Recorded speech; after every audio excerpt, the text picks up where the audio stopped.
Dentro do curso A Gestão do Território, na linha de cuidado das DCNT, doenças crônicas não transmissíveis, esta é a aula gravada sobre diabetes mellitus. Eu sou Espartaco, médico do SUS Campinas.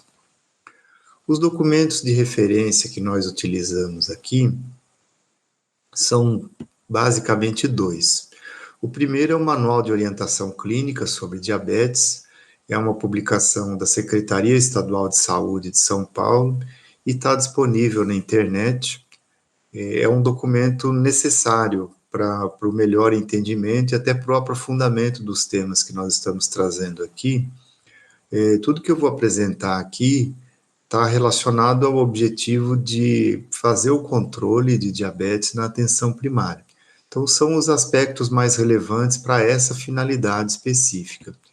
E o segundo documento de referência para nós é a diretriz da Sociedade Brasileira de Diabetes do ano 2022, que também está disponível na internet. Começando então por uma consideração sobre o conceito do que seja diabetes, não é uma doença com uma forma de apresentação específica ou bem delimitada, né?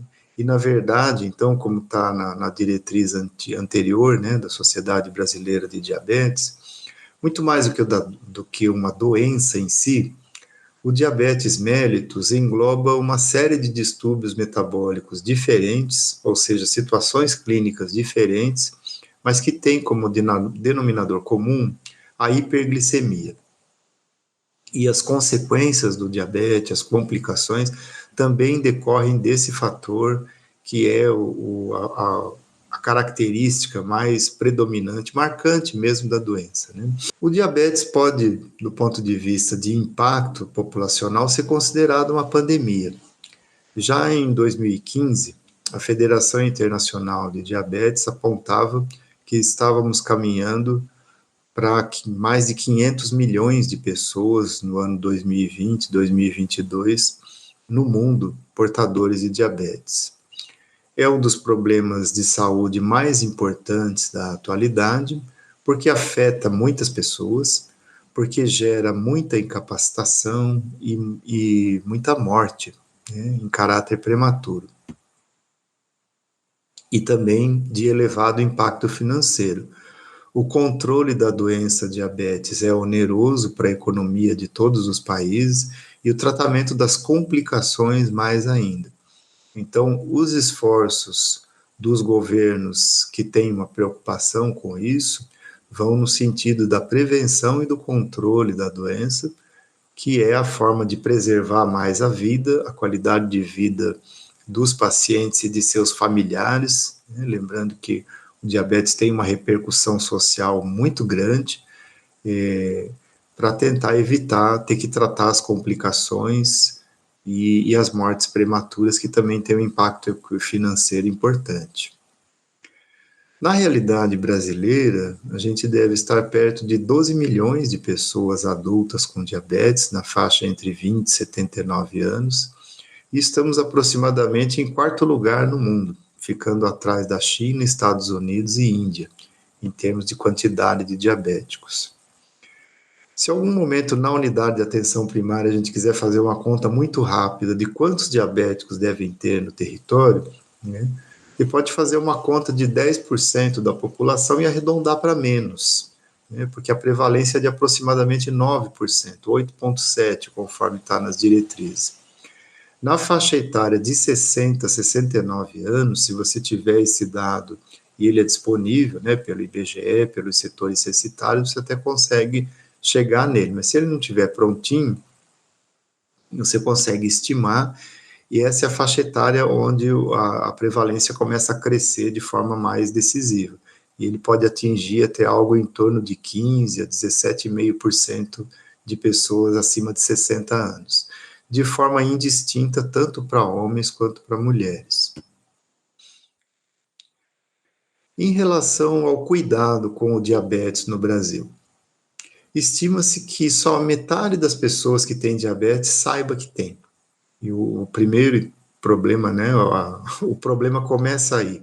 A compreensão, a abordagem do problema comecem a ter estratégias eficazes de rastreamento, de identificação dos diabéticos, já que, como eu acabei de dizer anteriormente, a prevenção e o tratamento precoce são as medidas que realmente têm impacto. Então, a gente vive num país onde metade das pessoas que têm a doença não sabe. Daqueles que sabem que têm a doença, apenas um em cada quatro pessoas faz algum tipo de tratamento, seja regular, irregular, então, em torno de 26%. E desses que recebem tratamento, apenas 6,5% alcançam os alvos terapêuticos. Eu assisti uma aula do professor Tambassi aqui na Unicamp, alguns anos atrás, e ele dizia: o diabetes é uma tragédia. E eu acho que ele não estava exagerando. Acho que realmente o diabetes tem um impacto nas condições de saúde, de uma sociedade, né, um impacto gigante. Então, é um problema que merece toda a nossa atenção. Exatamente pelo fato de ser altamente prevalente e das medidas de abordagem, das medidas de tratamento estarem longe de serem efetivas para a imensa maioria da população, existe uma naturalização da doença e das suas complicações. A gente se acostumou a ver diabético descompensado, a ver diabético internando, a ver diabético com diagnóstico tardio e a ver paciente diabético morrendo precocemente. Se a gente conseguir hoje dar uma chacoalhada nessa ideia, né, se propor a rever um pouco essa nossa postura, eu acho que o momento de encontro com essa aula já cumpriu uma boa parte do objetivo. Na fisiopatologia do diabetes, a gente tem 3 mecanismos básicos determinantes da hiperglicemia. O diabetes pode acontecer por deficiência na produção de insulina. A hiperglicemia também pode ser devida a uma alteração no funcionamento da insulina, ou seja, o paciente tem insulina, mas ela, por alguma razão ela tem dificuldade de funcionar, isso é conhecido como resistência insulínica, ou existe um aumento da produção hepática de glicose, normalmente durante o sono, fenômeno metabólico natural, todo mundo tem isso, neoglicogênios. Quando isso está muito aumentado, pode contribuir para a hiperglicemia também. É mais comum, na forma de diabetes mais comum, a gente vai ver mais para frente, existe uma associação desses fatores. O desencadeamento desses fatores que eu acabei de descrever, né, podem ser devidos a vários fatores. Né? Como a gente comentou, a doença tem várias formas de apresentação e vários nexos de causalidade. Mas o mecanismo autoimune é bem conhecido, principalmente no diabetes tipo 1. Fatores genéticos são conhecidos e para o diabetes existem algumas formas de diabetes em que existem marcadores genéticos específicos passíveis de serem dosados, né, no sangue. Condições metabólicas podem interferir com o metabolismo da glicose e produzir hiperglicemia.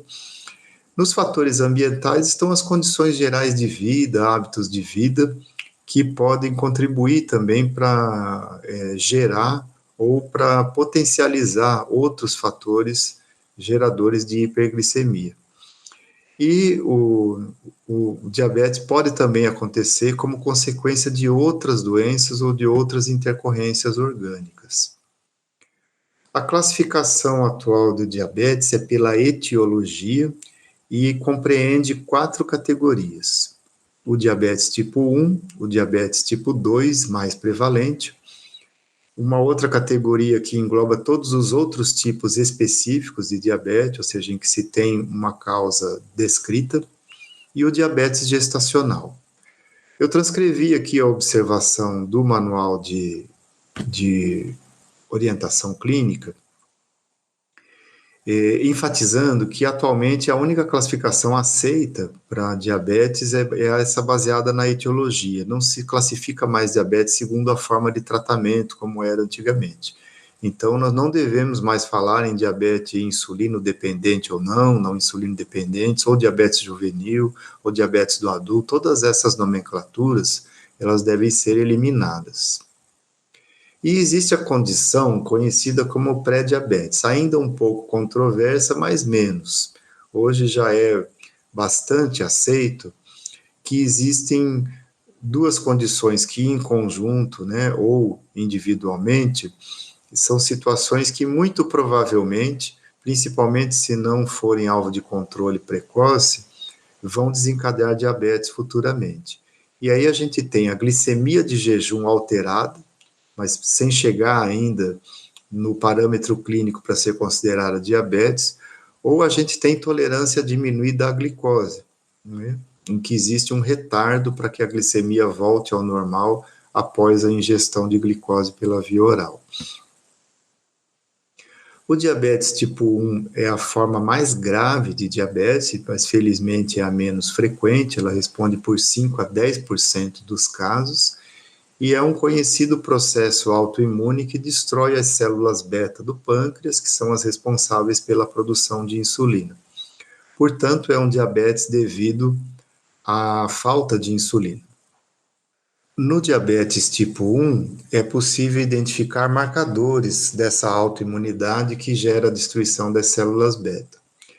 E o que se descobriu mais ou menos recentemente é que o diabetes autoimune ele pode se dar de duas formas, né? Que esse processo autoimune ele pode ser, ele é mais rápido quando se inicia na infância, mas que também existe uma forma latente em que esses anticorpos anticélulas beta vão começar a atuar na idade adulta, e aí você tem um diabetes devido à falta de insulina, e que é conhecido como LADA, né? Latente autoimune diabetes do adulto.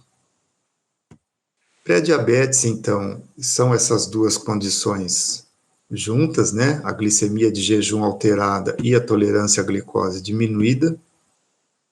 Diabetes mellitus tipo 2 é a forma mais prevalente de diabetes e é a principal forma de responsabilidade da atenção primária, pela cronicidade, pela prevalência e pela relação muito direta com hábitos de vida e com a vida mesmo da sociedade, né? Da sociedade e das pessoas, porque uma coisa não existe dissociada da outra.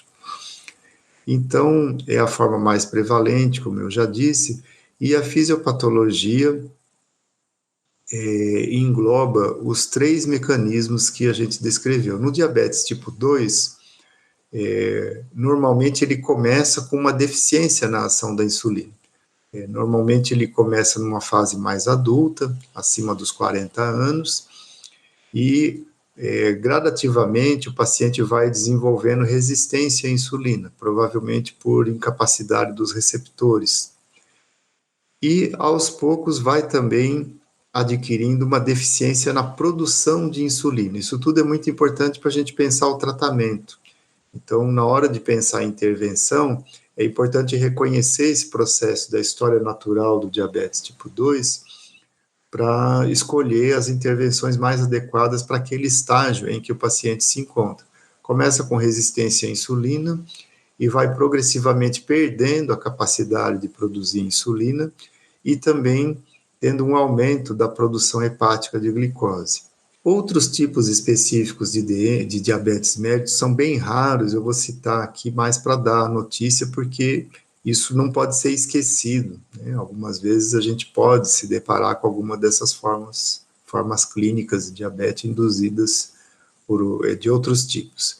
Induzido por medicamentos, por exemplo, ou por agentes químicos, são formas conhecidas, né? Os corticoides são conhecidos por induzir diabetes, mas é importante lembrar que beta-bloqueadores também podem produzir diabetes, e outros agentes químicos, quimioterápicos, como o interferon ou interferon, como queira, também podem produzir diabetes. Dentre as infecções, as diretrizes falam na rubéola congênita e na infecção pelo citomegalovírus. Existem outras formas, outros tipos de anticorpos específicos que podem gerar diabetes autoimune. E as síndromes genéticas também, muitas vezes, podem se apresentar de forma associada ao diabetes, principalmente as do cromossomo sexual, a síndrome de Turner, a síndrome de Klinefelter e a síndrome de Down também, do cromossomo 21, também pode apresentar uma associação com diabetes.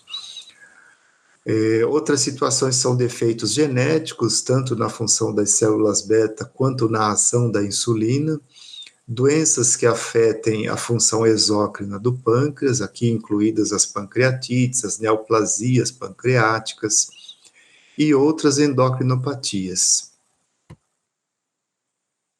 O diabetes gestacional é uma situação muito importante, muito potencialmente grave, e que nós da atenção primária temos que estar muito atentos.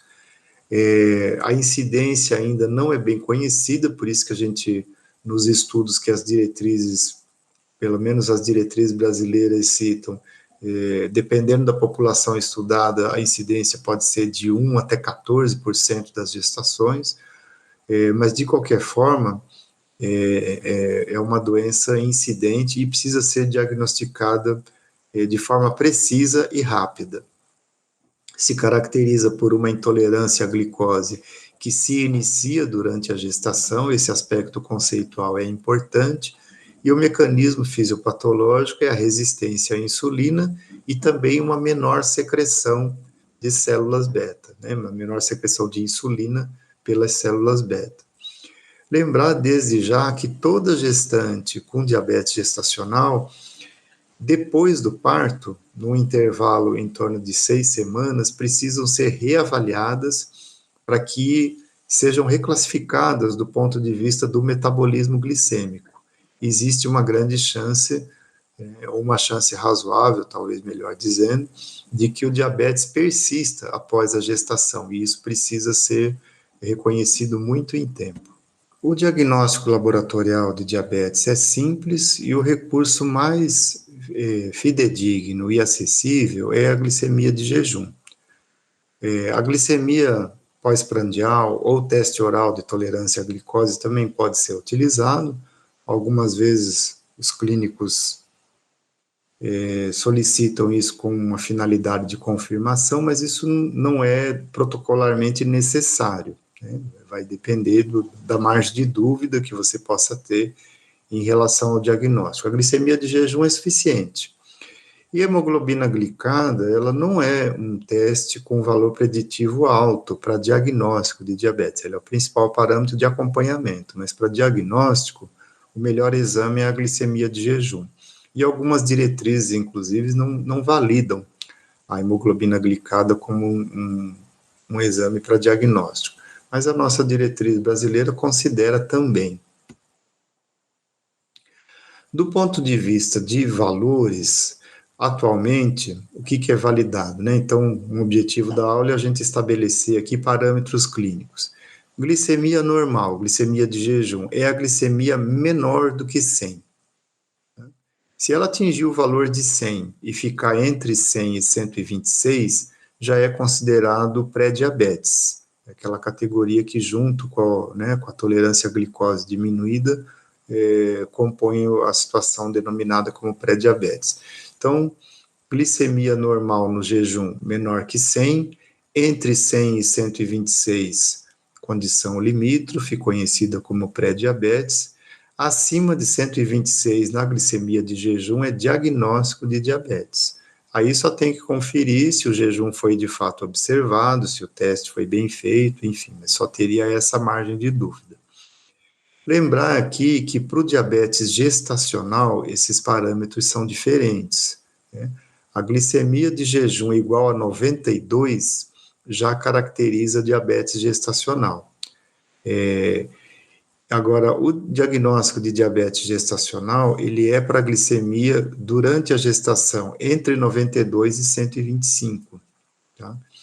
Glicemia acima de 125 na gestação é considerado diabetes prévio diagnosticado na gestação, né? Então, tem essa pequena complexidade aí, esse detalhe. Do ponto de vista do teste oral de tolerância à glicose, a glicemia normal aceita é menor do que 140, entre 140 e 200 é tolerância à glicose diminuída, e acima de 200 é diabetes. A glicemia, o teste oral de tolerância à glicose, é considerado, para diagnóstico de diabetes gestacional, ele tem que dar um resultado entre 153 e 159. E a glicemia casual é aquela glicemia medida independente de jejum ou não, a qualquer hora do dia, sem que seja necessário observar jejum. Então, não confundir com glicemia pós-prandial, tá? Não é que glicemia casual é aquela para quem já comeu. Geralmente, o paciente já comeu alguma coisa. Mas é independente disso. Se em qualquer situação que você colher glicemia, qualquer hora do dia, ela der maior do que 200, isso já é considerado diabetes mellitus. Claro que, normalmente, nessa situação, a investigação busca colher uma glicemia de jejum, com jejum observado e tal, para que haja uma confirmação. Os sintomas clássicos, né, ajudam a reforçar o diagnóstico, que são as polis, né, poliúria, polidipsia, perda de peso e polifagia. Fatores de risco para diabetes.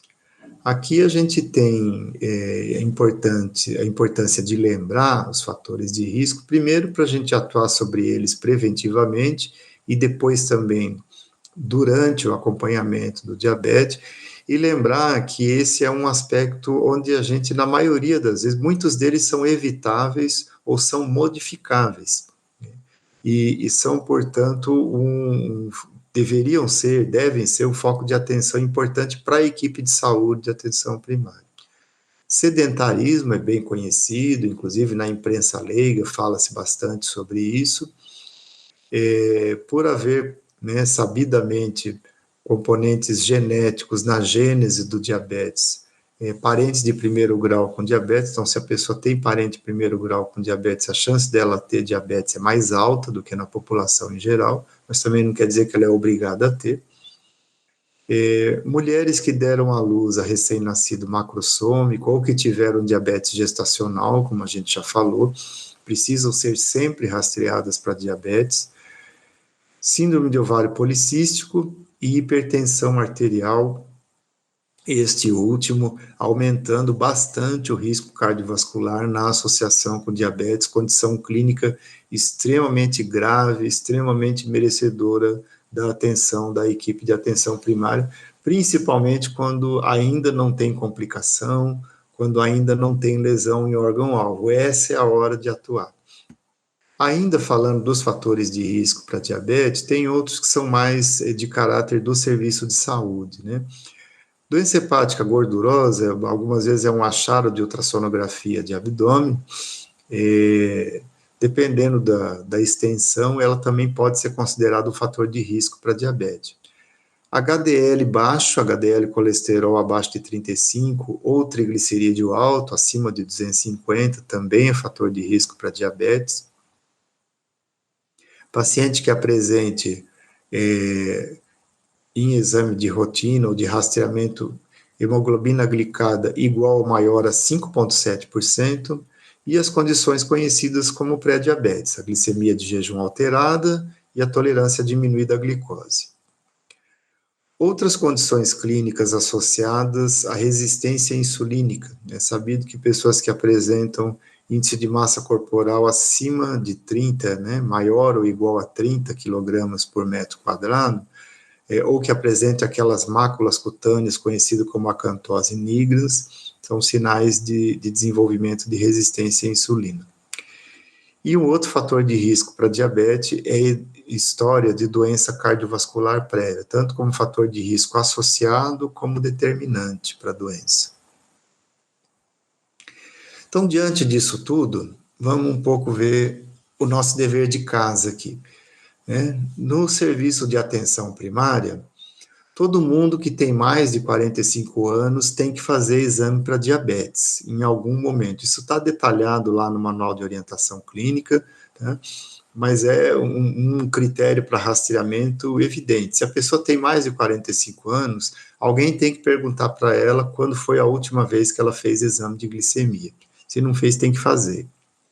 Aí como que interpreta o resultado e como que isso se continua, né, a partir do teste de rastreamento, está detalhado lá no Manual de Orientação Clínica. Pessoa maior de 18 anos com o IMC, índice de massa corporal, igual ou maior do que 25, também deve ser rastreado para diabetes.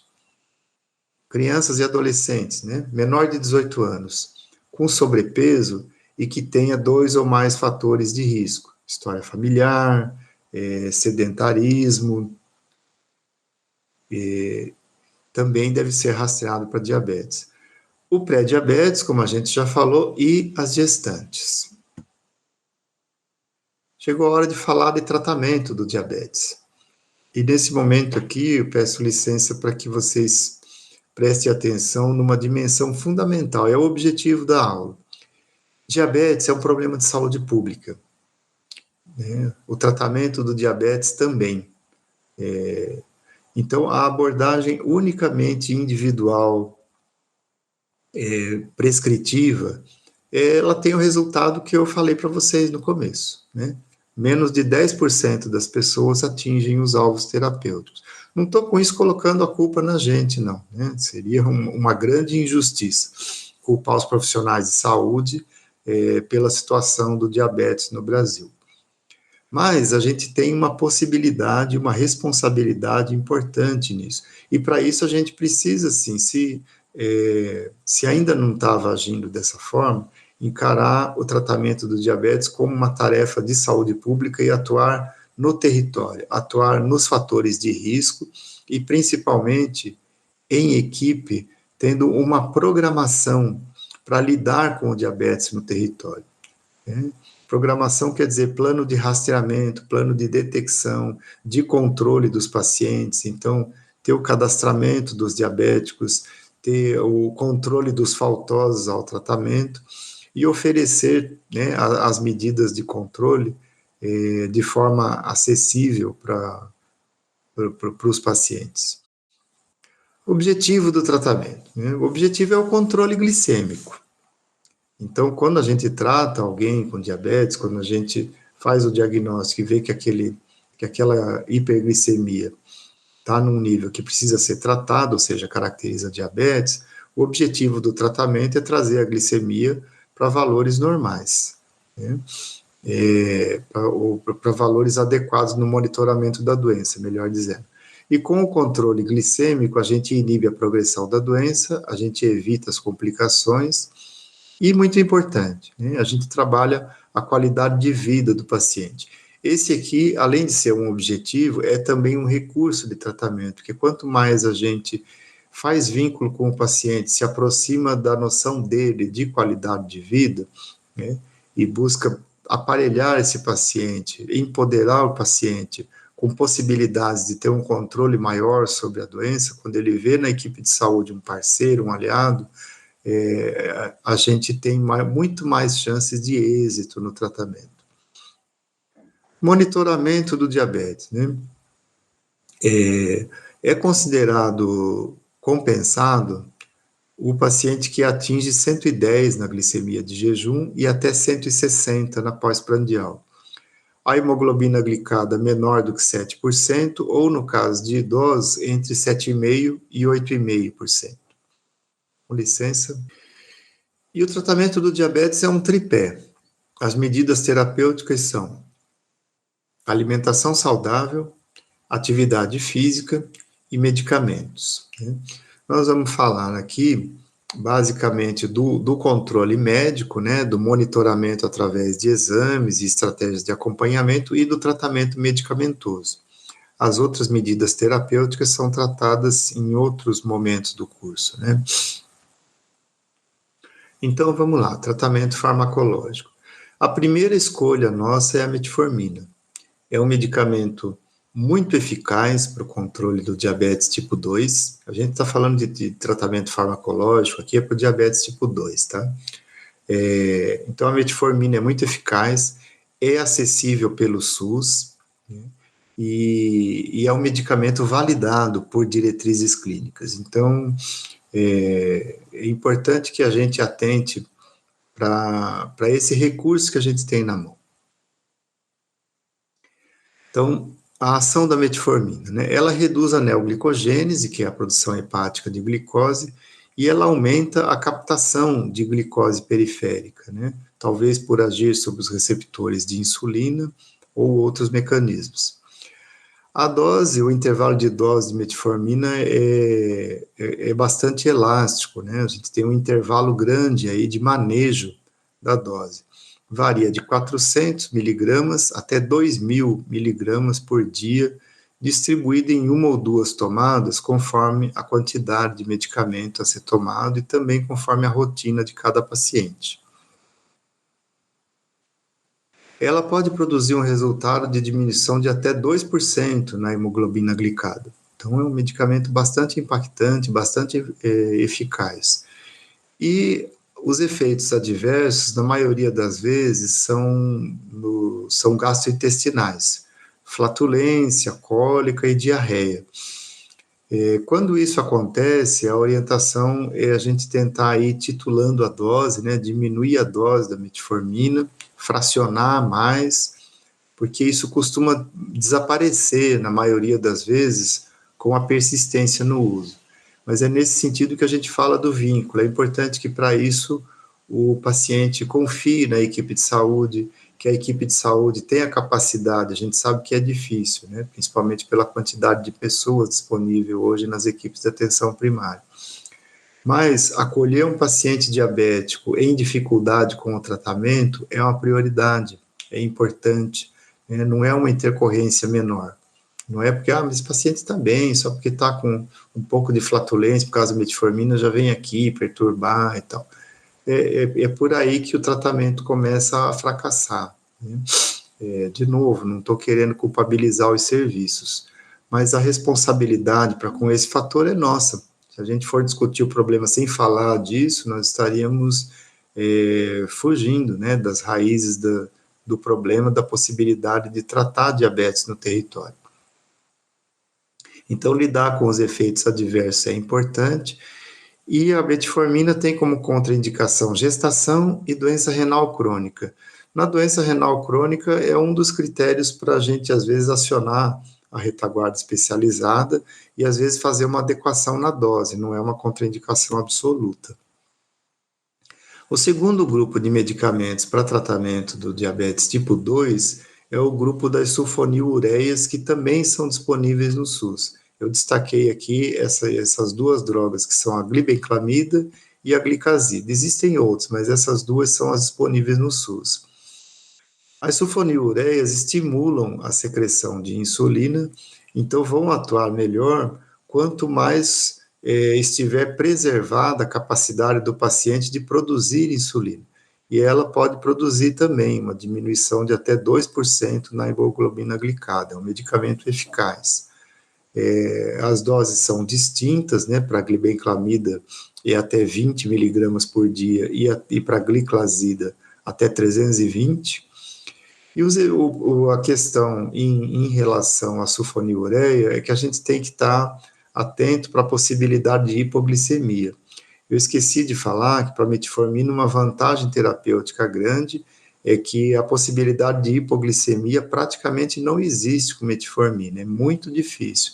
Já na sulfonilureia, né, a glibenclamida e a gliclazida podem causar isso pela forma de ação, né, porque aumenta a secreção de insulina.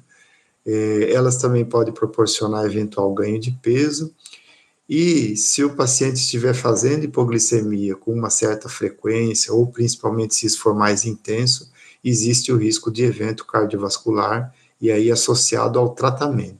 Então, a gente tem a responsabilidade de monitorar adequadamente o tratamento.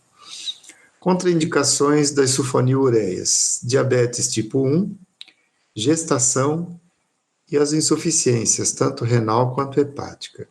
No tratamento farmacológico, a gente também tem outras possibilidades de antidiabéticos orais. Eu estou citando aqui, apresentando só os grupos, né? Dentro desses grupos existem várias drogas e elas agem de formas diferentes, né?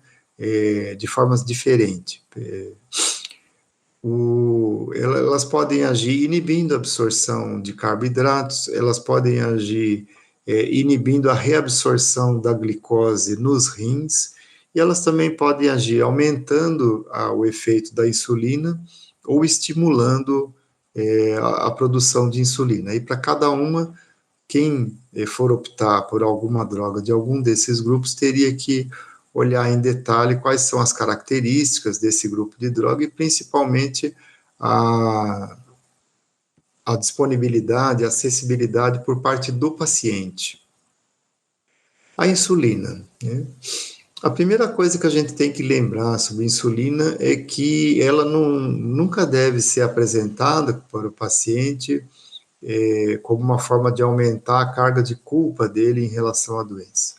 Ou como uma punição, se eu tivesse cuidado direito, não precisava ter usado insulina. Então, primeiro, porque isso não é verdade. Né? A gente sabe que o diabetes mellitus tipo 2, ele cursa com uma progressiva diminuição da capacidade de produzir insulina. E quando o paciente produz uma quantidade insuficiente de insulina, o tratamento é a reposição.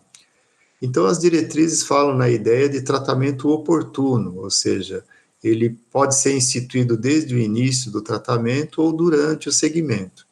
Né? A questão não é, a disciplina ou não do paciente em seguir as medidas. Claro que essa disciplina é importante. E o jeito de conseguir essa disciplina é através da parceria, da cumplicidade com o paciente e da ampliação da autonomia dele em relação ao cuidado com a doença e as vantagens de ter a doença sob controle. Mas, enfim, a indicação da insulina se dá quando existe produção insuficiente por parte do paciente. Ou quando o paciente apresenta, né, já chega apresentando sinais de gravidade ou estágio avançado da doença e a necessidade de controle é mais urgente, então a gente já pode começar fazendo reposição de insulina. E a insulinização, né, o tratamento com insulina, ele pode ser um parcial ou pleno, ou seja, parcial é quando o paciente ainda tem insulina e pleno é quando a capacidade dele de produzir insulina já diminuiu a níveis muito avançados. Quando se inicia o uso de insulina no diabético tipo 2, ainda associado ao uso de algum antidiabético oral, a gente pode iniciar com a aplicação de uma dose ao deitar, a famosa insulina bedtime, e a dose arbitrariamente pode ser estabelecida em 10 unidades ao deitar, principalmente se o paciente não tem uma massa corporal muito grande ou um sobrepeso elevado. Se a gente perceber que 10 unidades é muito insuficiente, a gente pode avançar um pouco mais, ou se quiser calcular uma dose um pouco mais precisa, 0,2 unidades por quilo de peso, para começar a insulina ao deitar. E aí, com isso, a gente espera um impacto na glicemia de jejum. Tá? Então, quando a gente começa a insulinização no modo uma dose ao deitar, o parâmetro para saber se a reposição de insulina está sendo eficaz é a glicemia de jejum. Se esse paciente apresentar hiperglicemia pós-prandial, aí a gente pode acrescentar doses adicionais, tanto de insulina rápida, quanto também de insulina de ação prolongada. A gente pode usar qualquer uma das duas. E aí a gente vai usar dose pré-prandial. Se o paciente estabilizar a glicemia de jejum e não apresentar hiperglicemia pós-prandial, isso não será necessário. Para efeito aqui de nomenclatura de insulina, eu vou falar apenas de insulina de ação rápida e insulina de ação prolongada. Existem vários produtos no mercado e a escolha depende muitas vezes da possibilidade do paciente, e das condições dele, inclusive de usar a insulina com segurança, né? Mas, de uma maneira geral, se a gente lidar com esse conceito de insulina de ação rápida e insulina de ação prolongada, a gente consegue falar aqui, de uma forma suficiente, das diretrizes para o tratamento da insulina. É importante que na atenção primária a gente não tenha medo de usar a insulina. Somos nós que temos que usar, né? Porque somos nós que temos vínculo com o paciente, somos nós da atenção primária que estamos atuando no território, que temos mais oportunidade de monitorar, de corrigir e de titular essa dose de insulina. Então, vamos lá. No caso da insulinização plena, a dose é calculada, a dose total, como 1 unidade por quilo por dia. Então, o paciente tem 80 quilos, ele precisa de 80 unidades de insulina por dia, né? É uma conta simples de fazer. Aí a gente pega metade desse valor e essa é a dose basal para esse paciente, né? E essa dose basal deve ser distribuída em 1 ou 2 aplicações de insulina de ação prolongada, né? Geralmente, na insulinização plena, a gente não faz aquela insulinização à noite. Aquela é para o paciente que usa antidiabético oral. O antidiabético oral, ele está indicado quando o paciente ainda fabrica insulina. Quando ele não fabrica mais, quando ele não tem insulina, a gente tem que repor plenamente, na imensa maioria das vezes o antidiabético oral não está mais indicado. Então, voltando aqui à continha da insulina, né? 1 unidade por quilo por dia no uso pleno, de 40% a 50% desse valor é a dose basal dele, dividida em 1 ou 2 aplicações, no desjejum, né, no pré-prandial da primeira refeição da manhã e no pré-prandial da segunda refeição do dia. É muito importante a comunicação com o paciente para que ele saiba que quando ele aplica a insulina de manhã em jejum, ele tem que fazer a refeição logo em seguida. Eu sempre conto o caso de uma paciente que tomava insulina no pré-prandial, ela acabou de aplicar a insulina, alguém bateu no portão, né, chamou no portão da casa e ela foi atender a pessoa. E lá ela ficou conversando e lá ela teve hipoglicemia. Isso foi um caso que aconteceu no território onde eu trabalhava. Então, lembrar que depois de tomar insulina, o paciente precisa comer, né? Não precisa ser imediatamente, não precisa ser um desespero, mas ele não pode já tomar a insulina para ficar livre de manhã e aí começar a preparar a refeição, até começar a comer mais de meia hora depois. Existe o risco de hipoglicemia. Aliás, a hipoglicemia é a principal questão, né? É o principal risco, vamos dizer assim, de efeito adverso no uso da insulina. Bom, o restante da dose total do paciente vai ser dividida em dose de insulina rápida, né, pré-prandial, em 1 a 3 aplicações, dependendo do ritmo de vida do paciente, do estilo de vida dele, da capacidade dele de se organizar para tomar todas essas doses de insulina ao longo do dia. Esse quadrinho, ele está disponível, ele é copiado, né? Eu copiei do Manual de Orientação Clínica sobre Diabetes, e eu achei por bem trazer aqui, embora ele, né, traga muita informação, mas o objetivo é que vocês atentem para aquela informação que está naquela linha intermediária ali, onde o algoritmo, né, para conduta inicial em paciente com diabetes tipo 2 em todas as situações, modificação do estilo de vida, né? Na coluna mais à esquerda estão os pacientes, as situações mais leves, e quanto mais à direita, mais grave. E o tratamento progride, então, né, para as modificações de estilo de vida associadas a metformina em monoterapia ou, né, metformina em terapia combinada com outro antidiabético oral ou insulinoterapia parcial ou intensiva, conforme o caso. Então, é essa progressão, né, do tratamento do diabetes que eu queria dar a ideia de uma forma mais genérica, mais sucinta aqui, né? O objetivo aqui não é ensinar ninguém a tratar diabetes, é só para a gente relembrar a forma, né, a linha de raciocínio que orienta o tratamento. E aqui, já perto de finalizar, eu disponibilizo para vocês faço a propaganda de um recurso que está no portal de internet do Ministério da Saúde, e que é um site, né? No portal do Ministério da Saúde, a gente tem um link para um site que se chama Linhas de Cuidado. Tem para as DCNT, como hipertensão, e tem também para diabetes. Ele apresenta o algoritmo da linha de cuidado na forma de fluxograma, e onde estão ali descritas, né, as medidas de controle, conforme o ponto de atenção onde o profissional está. Então, por isso que a pergunta que está ali em cima, né, logo abaixo do nome da linha de cuidado, diabetes mellitus, é onde você se encontra. Então, se você está numa unidade de atenção primária, você clica nesse botão e aí você vai visualizar o algoritmo para a linha de cuidado de diabetes, né?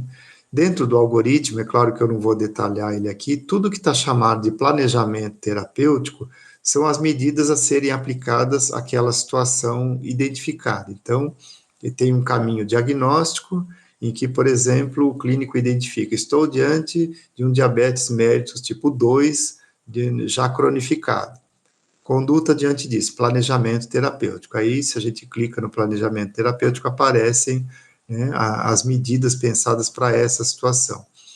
E onde o algoritmo chama manejo inicial, são situações de urgência em que a gente vai providenciar esse manejo inicial da situação para acionar um outro ponto de atenção. É um recurso bastante fácil, bastante acessível, que é importante que as equipes de atenção primária conheçam. Não existe em nenhuma diretriz clínica uma estratificação de risco validada para o diabetes, né? E isso se deve principalmente às várias formas de apresentação que a doença pode ter. Então, são muitas variáveis envolvidas para que se possa determinar, né, um grau de risco cardiovascular, que é do risco que se fala aqui, né, o diabetes não bem acompanhado, né, o diabetes mal acompanhado evolui com um progressivo aumento do risco de eventos cardiovasculares, todas as complicações que são conhecidas, amputação, insuficiência arterial periférica e doenças vasculares centrais, infarto, AVC. Mas é importante que, da forma como as equipes de atenção primária organizam o seu trabalho, elas tenham algum critério para classificar os seus pacientes. E isso está muito na dependência da programação que a unidade faz para atender os seus pacientes dentro dos recursos que a unidade dispõe. Então, para quem que a gente vai oferecer consulta médica a cada 2, 3, 6 meses, ou a cada um mês, consulta de enfermagem, grupo de discussão sobre alimentação saudável, sobre atividade física, o grupo de atividade física em si, os grupos de autoajuda para as pessoas falarem mais sobre a relação com a doença, enfim, várias ofertas que a equipe de atenção primária pode moldar para fazer a abordagem do diabetes no território, que é a abordagem que nos interessa aqui nesta aula por ser a eficaz, por ser aquela que identifica o diabetes como um problema de saúde pública.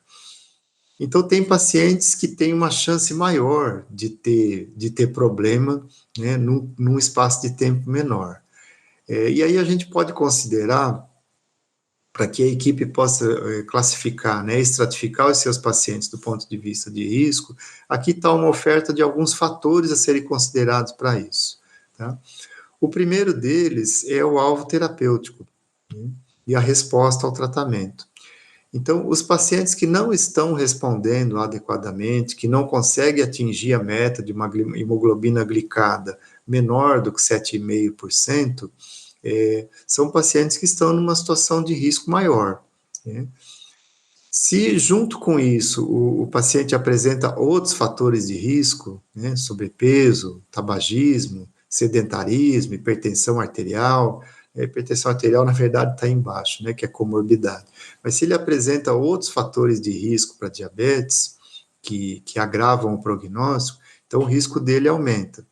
E como eu já comecei a dizer, a presença de complicações, esse paciente já teve um evento cardiovascular, ele tem sinais né, de perda da sensibilidade protetora nos pés, ele tem sinais de insuficiência arterial, ou ele já teve uma amputação, ou ele tem comorbidades, né? Ele pode ter outras doenças endócrinas, ele pode ter hipertensão, como eu já falei, ou doença arterial coronariana, ou outros fatores de risco ainda, né? Então, isso aí são grupos de fatores, né, que a equipe de saúde pode utilizar para pensar uma estratificação de risco para os pacientes diabéticos e aí classificar o paciente quanto ao risco cardiovascular em sendo de risco baixo, moderado ou alto, né?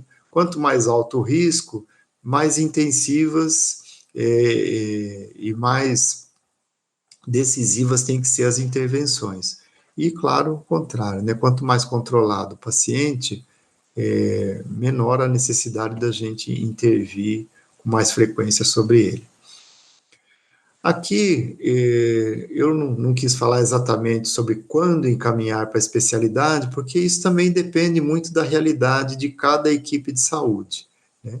E o melhor lugar para acompanhar diabetes, principalmente o diabetes tipo 2, é na atenção primária. Então, mas algumas situações devem ser consideradas do ponto de vista de acionar a retaguarda terapêutica, e também é bom falar aqui da necessidade de tensionar, né, no sentido positivo, a gestão dos municípios para que providencie retaguarda terapêutica para algumas situações que as unidades de atenção primária podem viver. Então, diabetes mellitus tipo 1, ele pode ser acompanhado na atenção primária, depende de vários fatores, mas principalmente da autonomia do paciente, né? Mas é importante ter um acompanhamento com o endocrinologista, muito de preferência em caráter matricial, em caráter de acompanhamento. Diabetes gestacional fora da meta terapêutica é praticamente uma urgência, né? A gestação é uma condição que tem data para acabar, e então a compensação do diabetes é urgente. O diabetes mellitus tipo 2, muito fora da meta terapêutica, né? Hemoglobina glicada maior ou igual a 9%, sinais agudos de catabolismo, né? Perda de peso, sintomas de polifagia, poliúria, polidipsia, também é uma situação para se considerar uma avaliação com o endocrinologista como forma de melhorar o tratamento, sem perda da responsabilidade da equipe de atenção primária. Diabetes tipo 2, que está em uso de insulina e tem uma hemoglobina glicada maior do que 7, também é uma situação que merece atenção. Ou com episódios de descompensação. Paciente, né, que comparece ao serviço com alguma frequência, não precisa ser uma frequência muito alta, tá? 2 ou 3 episódios por ano já caracteriza sinal de alerta. E aqui, então, vamos falar das comorbidades, né? Um critério importante para considerar o uso de retaguarda terapêutica, retaguarda especializada, são as comorbidades. E aí vale a pena lembrar as mais importantes, né? Paciente que já fez cirurgia de revascularização miocárdica, né? Seja, ou que corrigiu isquemia miocárdica com stent, e aí não só isquemia miocárdica, né? Se ele já corrigiu a teromatose de carótida, ou hipoperfusão renal, ou precisou tratar alguma trombose, né, de membro inferior com colocação de stent. O pé diabético ou, né, osteoartropatia de Charcot, pé diabético muitas vezes também é um nome que se usa para aquele pé com aquela úlcera crônica, com sinais de necrose, ou às vezes com necrose mesmo. A neuropatia diabética autonômica, que costuma cursar com hipotensão postural, né? Lembrar que o paciente que tem hipotensão postural, principalmente sintomática, recorrente, é sinal de descompensação ou de comprometimento neurológico. E a neuropatia diabética periférica. Todas essas comorbidades podem fazer a equipe de atenção primária pensar em acionar um apoio especializado matricial ou em caráter de retaguarda.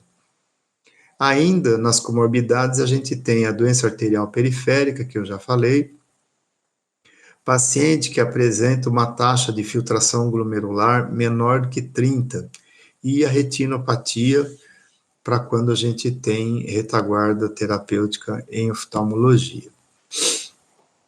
Finalizando aqui e agradecendo muito a oportunidade de ter esse contato com vocês, eu já lembrei várias vezes aqui que o cuidado ao diabetes é uma atribuição essencial da atenção primária.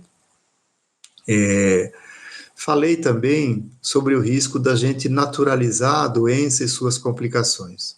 O diabetes é um problema de saúde grave, de importante, né, de relevância clínica, epidemiológica, e não vamos esquecer que, como profissionais de saúde, a gente busca o alívio do sofrimento, a gente busca a qualidade de vida dos pacientes, e esse é o nosso ponto de aliança com eles, como eu disse. E que a gente tem uma responsabilidade, gente, de decidir sobre a forma como a gente está usando os nossos recursos de atenção primária. Se a gente adota, como disse o professor Eugênio Vilaça, uma postura passiva, uma postura de simplesmente reagir à demanda, nós sempre vamos tratar o diabetes descompensado. Né? Então, a abordagem do diabetes e das DCNT no território, ela tem que ser uma abordagem planejada, a gente tem que agir de uma forma proativa, a gente tem que se antecipar ao problema, porque a gente sabe como é que ele funciona. Né? A gente sabe como é que o diabetes começa e para onde ele vai. E quais são os fatores que interferem com esse processo, com essa história da doença. Então, os nossos recursos têm que estar direcionados para atuar onde a gente pode fazer o enfrentamento do problema na sua dimensão epidemiológica. E, por último, como profissional de atenção primária, eu acho que é nossa responsabilidade também reivindicar e exercer o nosso papel de ser ordenador do cuidado. Né? A gente aciona a retaguarda especializada, a gente pede exame, a gente encaminha para o especialista, a gente encaminha para a internação e a gente recupera o paciente e inserido na sua realidade social e psicossocial para pensar quais são as intervenções mais adequadas para o estilo de vida dele e da família dele. Então, esse é um papel essencial da atenção primária e é assim que ela se legitima. Né? E não vamos nos enganar, a atenção primária é essencial e é a forma mais eficaz de lidar com a saúde das populações. Eu me despeço e mais uma vez agradeço bastante a oportunidade.